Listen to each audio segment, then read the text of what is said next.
And we're live. Are you feeling anxious, wired, or overloaded? Your nervous system is carrying so much, even more before the outside stressors really kick in. And so let's reset with breath, energy, and talk about some calmness of the theta brainwave. So today's episode is for healers, leaders, and the ones carrying so much. You. You're not broken. Your nervous system is simply overwhelmed and overloaded, and that matters. We're in a time where nervous system care is like a trending buzzword, but those of us who are on a sacred path, it's not a wellness hack. It's a spiritual practice. It's a way of life. It's what we really, really have to do to be able to stay tuned into ourselves and our energy so that we are the person we're meant to be. Recently, I got to feel that relapse of, when you pour all your energy into something. So, you've all heard me talking about my book, Stepping into Power. I just recently, in the last few days, handed my manuscript over to my publisher. And that was a whole nervous system response, and so that makes it easier for me to talk to you about that. It was a big project. It was something that I stewed and stretched over, creating what I think is the perfect expression of what it is that I do, and helping everyone along their path, and so that everybody can feel better and vibrate at a higher level and all those great things. And when I handed that over, I was so excited, and I was also so relieved because this is one of the very last steps in getting a book published. There's been a lot of other things that happen. You write your story. I handed it over to my developmental editor, Christy Johnson, and getting it back, making the corrections there, having other people read it along the way. Am I getting the message out there? Having people who have no knowledge of what I do reading the book. And so giving myself that time to celebrate, but then also feeling that rush of, oh, we're settled. It's another holding pattern, yes, until we get it back from the publisher. But even without trauma or crisis or the extra stresses, your nervous system is already doing everything for you. Breathing, digesting, it's sleeping, it's holding your memory and intact, it's protecting your body, it's creating movement, being aware of where your system is in time and space. And then you add all of those expectations, the comparisons, the external energies. And dare I go down a rabbit hole, the EMFs, the electromagnetic frequencies that we have. We have them in our own body, and they're also being poured into us a lot. We're surrounded by technology, and our nervous systems are constantly interacting with these unseen energies like EMFs from your phone, your Wi Fi, Bluetooth. And for some of us, that adds another invisible layer of stress. It's like our system is always on, always scanning. So I'm going to dive into this little rabbit hole of EMFs just a little bit more. There's some things that you can do to reduce your exposure to as many frequencies. Um, some of you are old enough to remember when the big placard signs were on the door of every convenience store warning you that there were microwave ovens in use. And this was before every home had one. Now technology has changed, or the knowledge we have about microwave frequencies has certainly changed. And so we're not seeing those placards everywhere. But now the new one is this EMF, and it's not new, but it's something that I think we do need to talk about. So if It is at all possible. These are some things that you can do to help support your nervous system against as much EMS exposure as you could be getting. So, turn your Wi-Fi off at night. Your nervous system needs to sleep while you're sleeping, and sometimes having that Wi-Fi on creates it's drawing that field into your phone. So first of all, if you can like leave your phone out of your bedroom, but I know many people use it as their alarm or listening to meditations or other things. So if your phone's got to be in your bedroom, then if you can turn off the Wi-Fi at night, that's going to help. Um, Use airplane mode whenever possible, especially during sleep, meditation. When you're doing your nervous system healing practices, put your phone in airplane mode. Then you're not attracting as many waves into that device. You want to limit your body contact with your device, okay? Especially during sleep and meditation. So use your speakerphone whenever possible. Use wired earbuds, not the Bluetooth, not the Wi-Fi ones, wired. And don't keep your phone, don't tuck it in your bra. Don't tuck it in your pocket. Don't tuck it under your pillow for crying out loud. Don't have direct body contact with your device. It just brings then that many more waves, that much more electromagnetic frequency is coming to your body. And those subtle waves, they do impact your body. You can add EMF stickers to your electronic devices. When I upgraded to a 5G phone, I got really, really sick. I had headaches. I was nauseous. My whole body ached like I had the flu. And this went on for 3 days. And there was no reason that I should be feeling this sick. I was just miserable. And so I tracked it down. Okay, what did I change in my environment? What did I change in my foods? There were no changes. The only thing that was a change was my new phone. And I realized this while I'm laying in bed. And it's like, oh my gosh. I went and got my old phone. I pulled off my EMS sticker off my old phone. I put it on my new phone, held in place with the case that was on that, um, and went back to bed. I woke up the next morning. I felt fine. I was restored. I was back to my normal functioning level. I went down the rabbit hole. I looked up more about the whole EMF stuff and the things that we can do. And that's when I turned the 5G off on my phone. And life has been good ever since. So, an EMF sticker and your turn off your 5G if you can. Um, and then create some tech free recovery zones. Places in your home or at your float spa that you don't have any technology. Okay. Places that's free of that. You don't have the TV on, you don't have your phone on, you don't have those devices on. And then just exhale. Just breathe. Just enjoy that space. And I think it's really hard to realize how much these things impact our lives until they're gone. You know, when you spend a day in the car and you forgot your phone at home and how much better you feel. Um, was it the constant ringing and the constant what is it, or was it part of the EMFs anyway? Then you also need to ground with nature. Go outside, get grounded. This is one of the best things you can do. Have bare feet on the earth, hugging a tree, or just spending 5 minutes in some sunlight. It helps reset your system. I know here in the Northern Hemisphere, we're kind of cold right now.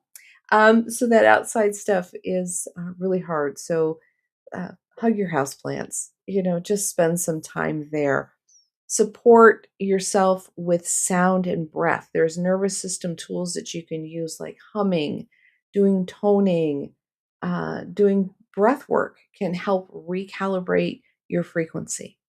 So we can't really live in a cave, but we can take back our energetic space.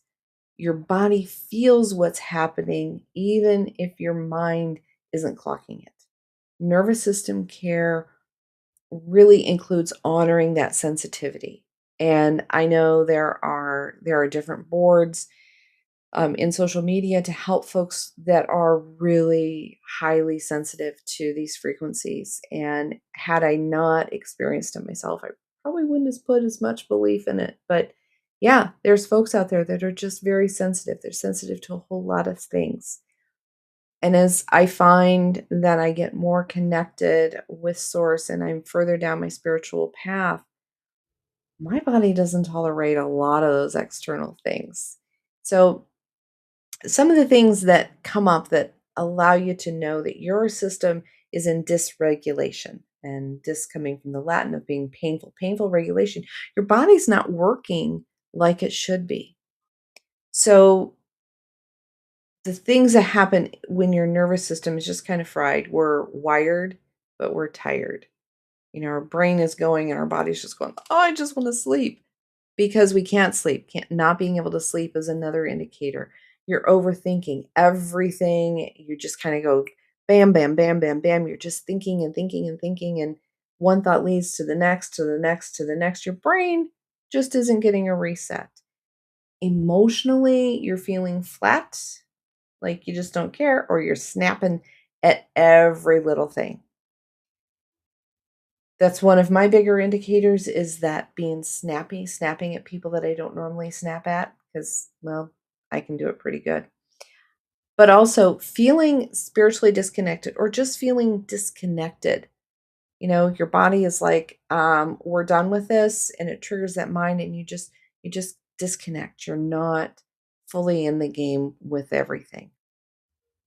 This brings us to that energetic cost. When our system feels stuck in this high alert, it's really hard to hear your intuition, to channel that guidance, or even feel safe in your body. It becomes hard to manifest because we're not available to receive. We are so busy with this energetic force field protecting us from all of the stuff that's going on. It just really makes us unavailable. So life gets really difficult. The nervous system isn't something you want to fight. You really want to partner with it so that when we regulate our nervous system and we're in balance, then we can really connect. We can connect with other people. And we're also so much more open to connecting with source. The vagus nerve resets, I'm sure you have all seen those and you really try them out. Try them out.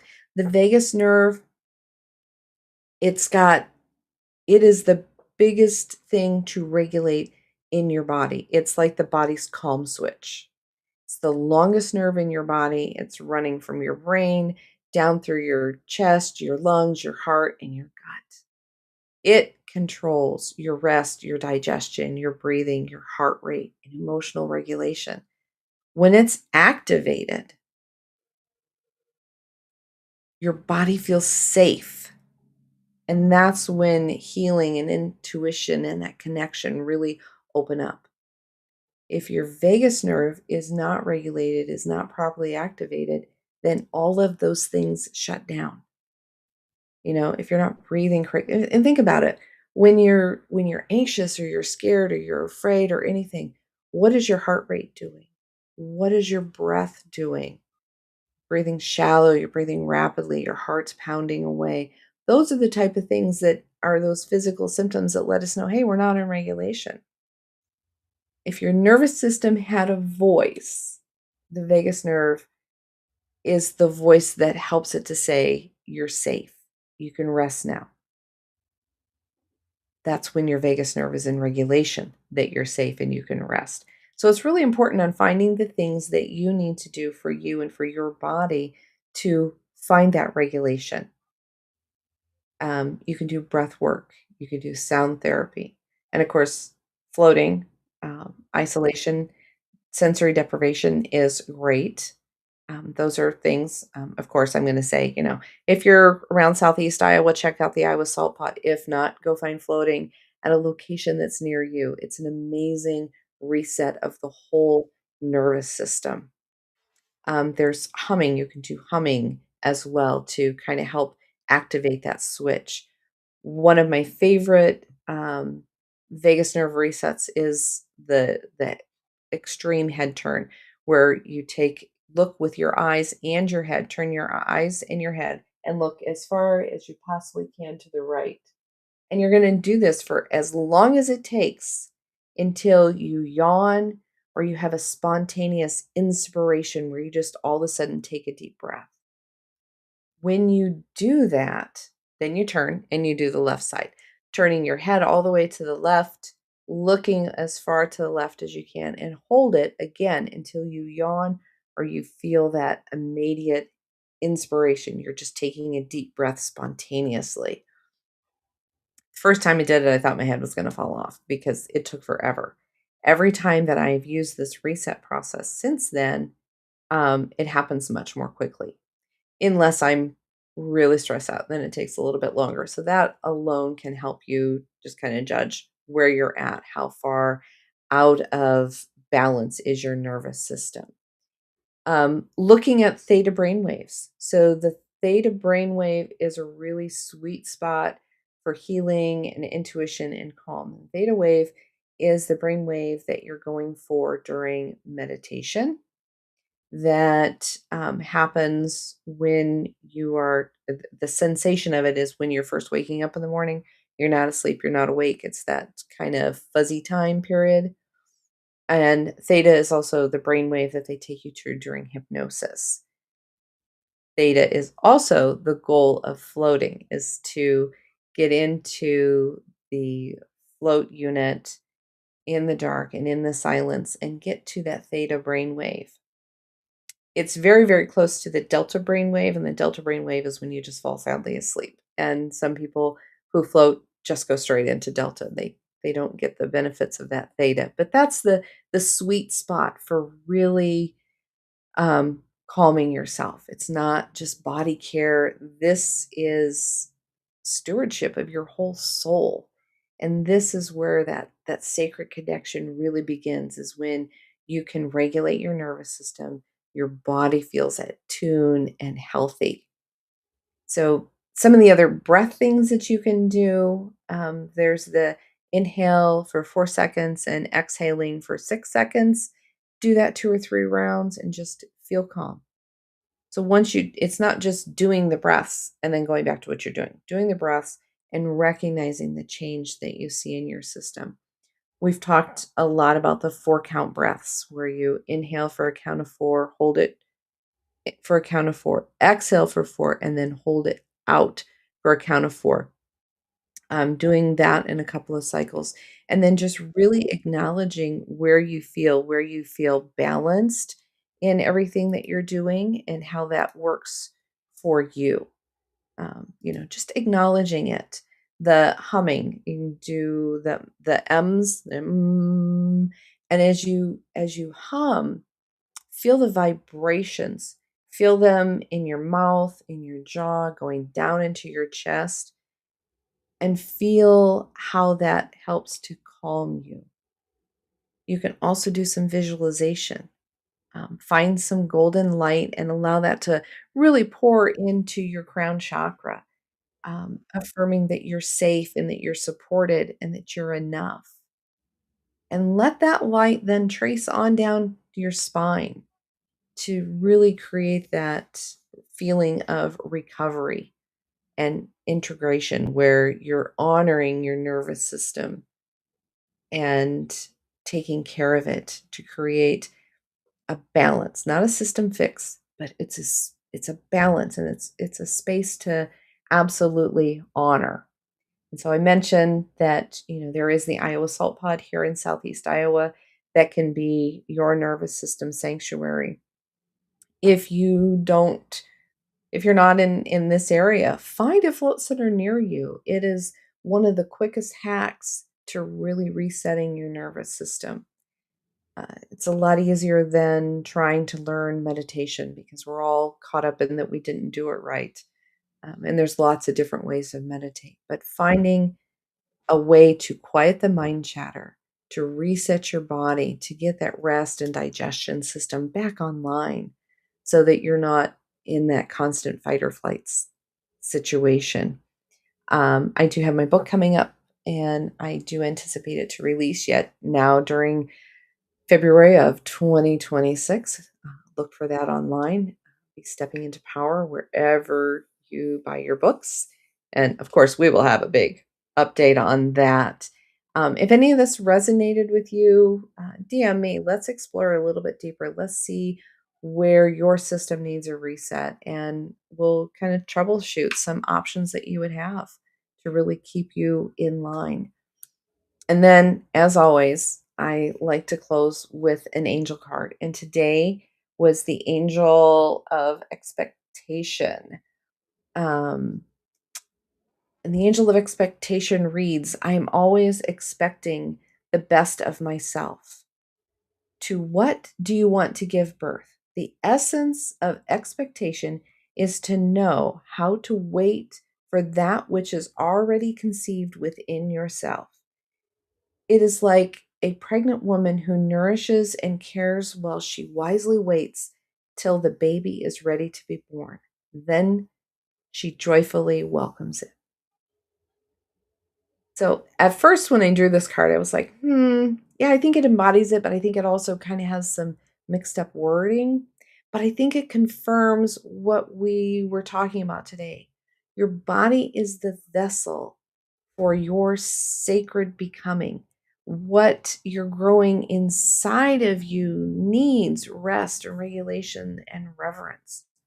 Your nervous system is not in the way of your purpose. That's the womb that holds it. So, as always, don't forget to like and subscribe.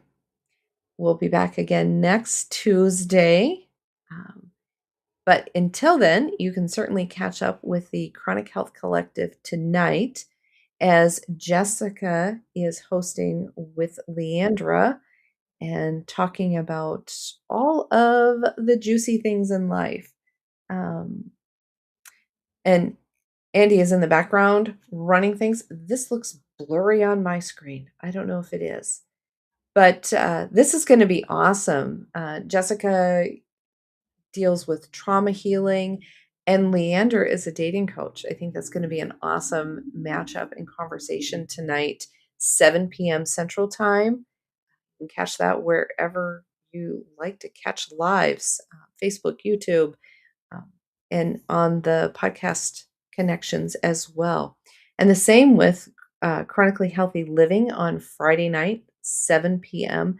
Christy Boyd Johnson is hosting Jessica, and this one is blurry for me too. So check up with the show notes and find out where you can tune in and watch these lovely ladies. I will have a podcast coming up with the Chronic Health Collective on February 17th, and we'll have more about that as we talk about that self love and coming into the year of the fire horse. I think that's going to be a really interesting conversation. So, look forward to seeing you all again next week and in all of these amazing podcasts. Thank you.